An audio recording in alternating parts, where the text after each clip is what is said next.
Welcome to the podcast, and today we're going to discuss anxiety, addiction, and depression unplugged.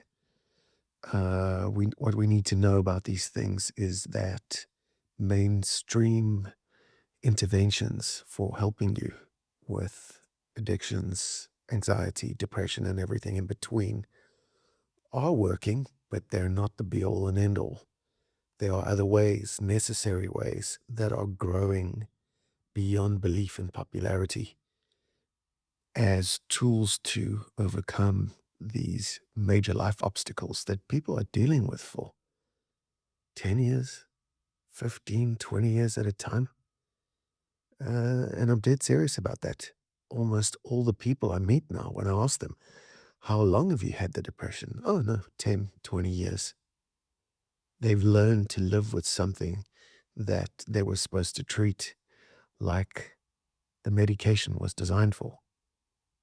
So if you look at the medications for treating these spirals of either going, downwards and being deeply depressed or depressed by life, by emotions, by events, and feeling like you're flat. In other words, you have no focus, drive, energy.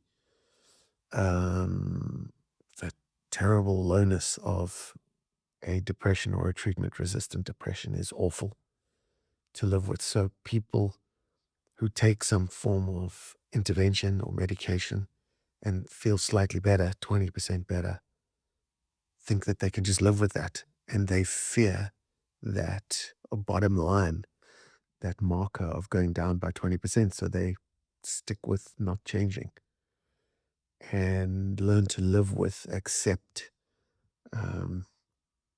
their lot in life as well. I'm depressed. My grandmother was depressed. It's genetic. It runs in the family. I've had this before. No. Depression is there to show us that there's work to do. And there are hundreds of millions of people who can testify to that, who have been through depression, addictions, anxiety, and have come out the other side. And that's exactly what depression, addiction, anxiety unplugged is about. It's about talking about the other side. And it's not just medication that's going to get you there. This comes from, treating people at our Center for Healing and Life Transformation for 16 years now in South Africa, where people have had all kinds of issues. And I've seen that adage, which I'm sure you've heard, it takes 21 days to change a habit and 90 days to change a lifestyle. That is true. I've seen it time and time again. There's a big, big difference, and it's not quite belief, because a lot of people who believed that they couldn't get well did. And that's a big thing. You don't have to be a believer at all. You just have to be willing. And the people who are not willing to get well are higher in number than you might think. And they don't get well. You have to ask to receive. That's the law of the universe. Yin and yang, cause and effect. Knock, and the door will be opened. Not the other way around, which is a life led by ego, EGO, edging God out, ego defense mechanisms that keep people sick. So there's that cluster of people that are not willing, not going to get well until they find the willingness, which is basically our only requirement for treating people. Everybody, and I mean everybody who's wanted to get well has got well. And I hear that from other coaches, life strategists, therapists, doctors, and clinicians. That's the way it goes. Willingness is a very, very powerful word. You should write it down. And, it's not just focus, making a decision, and then taking the action towards getting well. It's, am I willing? If I'm willing to take certain steps in that direction of healing. So taking certain steps isn't thinking that gets you nowhere. It's actually action, taking steps. So there's those two kinds of people. Be the willing kind before you start. And if you're not, there's your work. So the other thing that you need to know is that these things are highly, highly treatable. If we start with depression quickly, most people might not be depressed who think they are depressed. And this is because the diagnostic criteria for diagnosing depression is flawed. Number one. Number two, depression itself is very difficult to diagnose. You could have a divorce, you could have a grief that you haven't worked on or been willing to work on for a number of years. You could have a pileup of environmental factors where things have not been going your way. So there's many different things that can make you feel like your life is crappy. And that's not depression, but it's damn well close to it. So I tend to stick with deeply pressed down in the beginning um, until you get that diagnosis from some kind of psychiatrist or clinical psychologist, if you want that diagnosis. And then next is addiction. Addiction is difficult because it's self-harm. It's doing something over and over again that is harming you, not helping you. It's hindering you, not allowing you to grow in the direction that you need to. So addiction is always coupled with a ton of feelings, a personality type, edgy, garrulous, demanding, selfish. Of course it is. That's the nature of addiction. And if you say otherwise, well, I've been treating addiction for 26 years, and that's the personality type. End of story. And how that comes out, sure, is in different ways. But self-harm is not self-love. So, the reality of a person battling addictions is that the self-love is missing. Control is there. You're using substances to try and control your mood, your thoughts, your feelings, your behaviors. And of course, it's not working, and you do it again and again.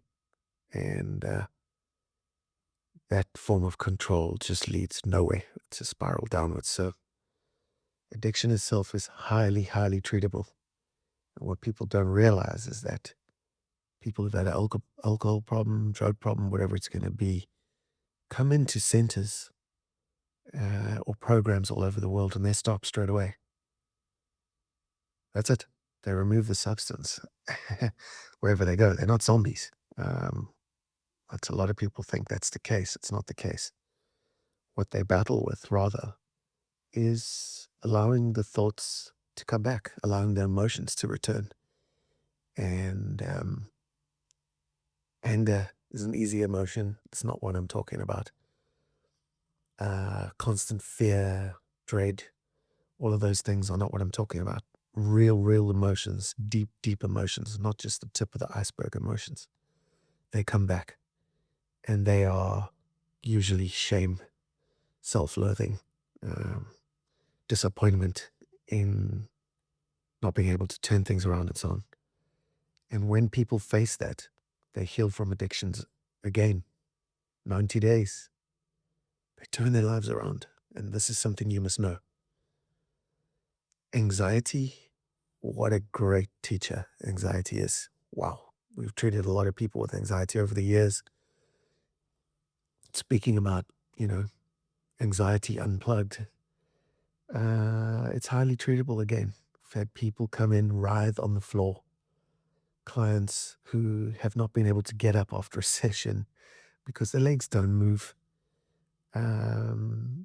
People have anxiety attacks in the chair. You name it. We've seen it. We've had to walk people around, show them 5 things they can touch, 4 things they can see, 3 things they can hear, and so on, and get them back into a sensory grounded position and out of fight, flight, and free for a minute there.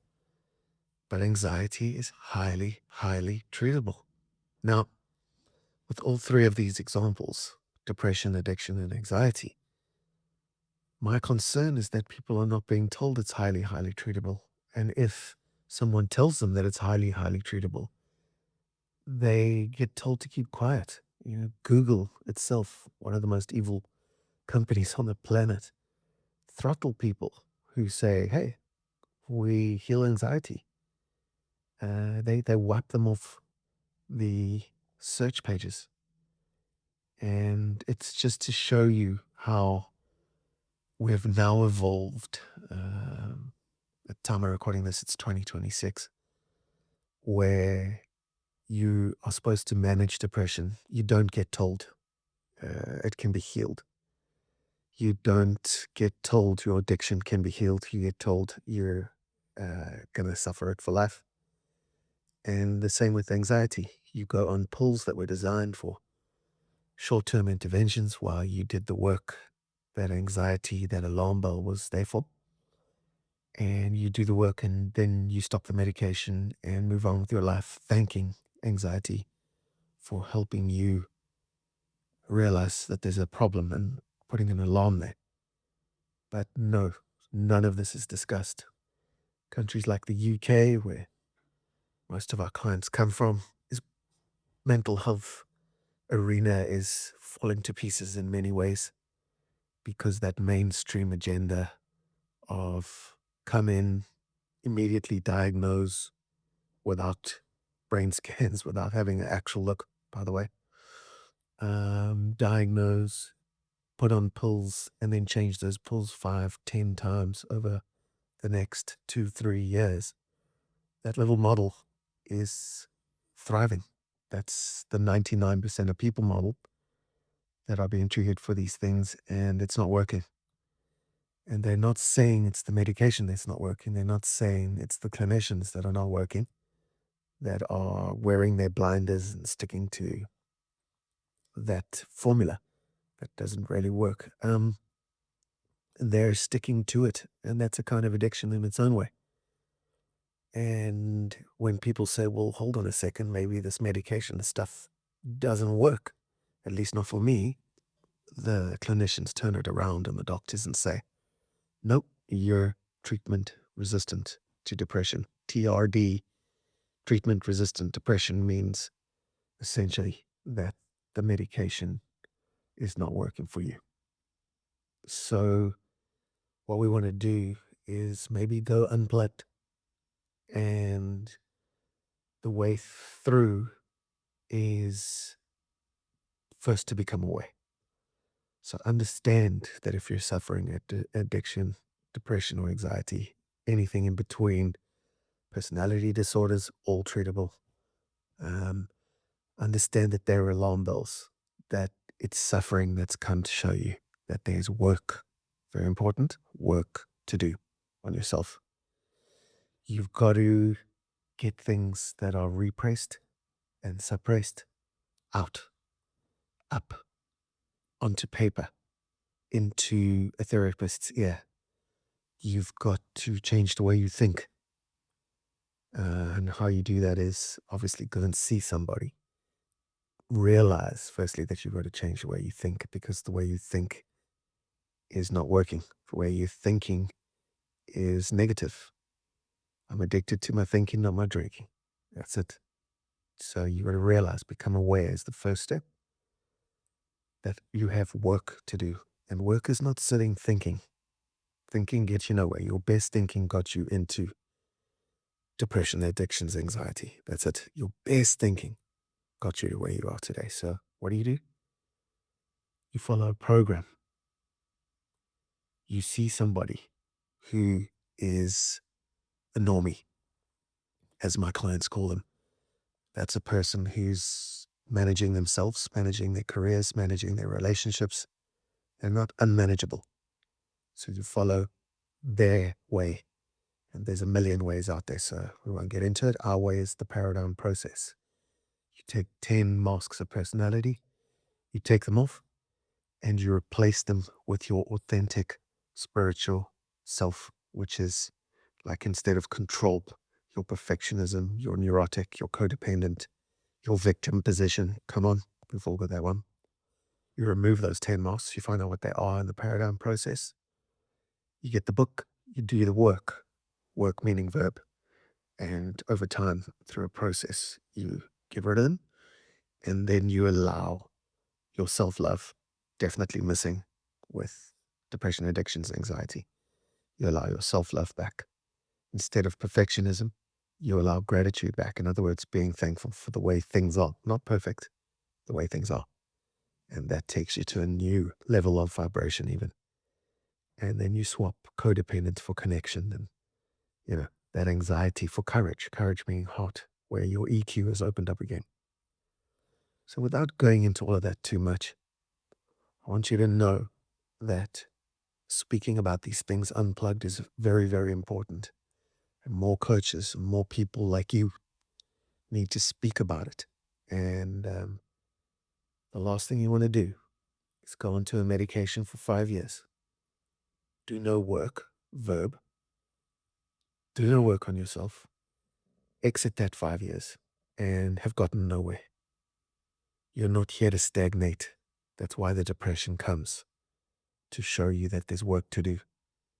So the paradox of anxiety is, I can't do this. It's teaching you through paradox, through suffering, that you need to let go. And that's the last thing you can do when you have anxiety. I used to have anxiety terribly as a kid, um, adolescent, if you will, and had to work through it to get rid of it. And I've shown many, many people how to do the same thing. And, people who would disassociate, pass out, um, being in a social situation, run away, literally, vomit in a bathroom because their anxiety was so bad, so untreated. And the scariest part, of course, is most of them say to me, I was never told that I could heal this. So that's got to change. So there's a space for mental health unplugged. There's a space to look at things in a spiritual light. Spiritual doesn't have to um, put certain people off. Spirituality means, firstly, looking inwards without having to activate one of your personality's ego defenses or masks. That's all it means. There's a spiritual solution to every problem, an internal solution to every problem. And the good news now is that hope is a beggar with these things. You don't even need to hope. You don't need to believe. You need to do the work first. I always say there's two things required in life: effort and faith. Now, what faith simply means is that you're going to do things without knowing, in other words, with having no certainty that it's going to work. So you're going to follow that person, that program, that system. Um, Catholicism is a system. AA, Alcoholics Anonymous, Emotions Anonymous are systems.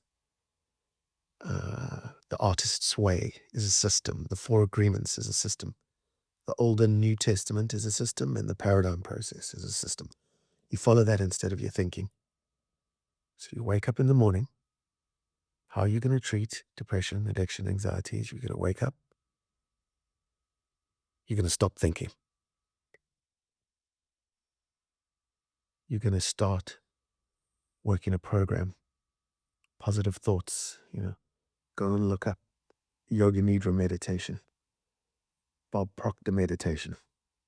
Find out what nourishes your soul and then do the work, which I won't explain here because we've got all online.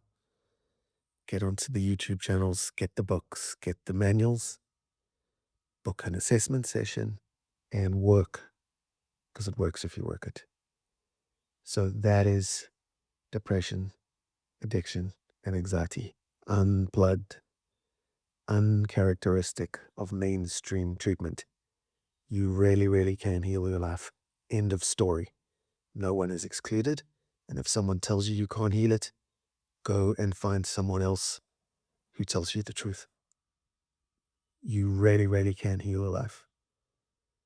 So in closing, you must know that the level of suffering out there is real.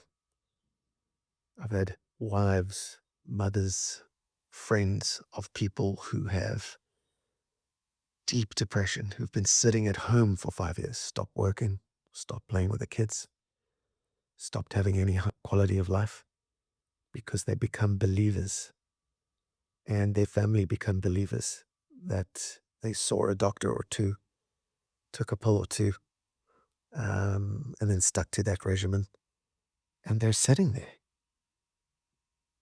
stuck, deeply pressed down, without a clue that they can heal, and not only heal, but transform their lives.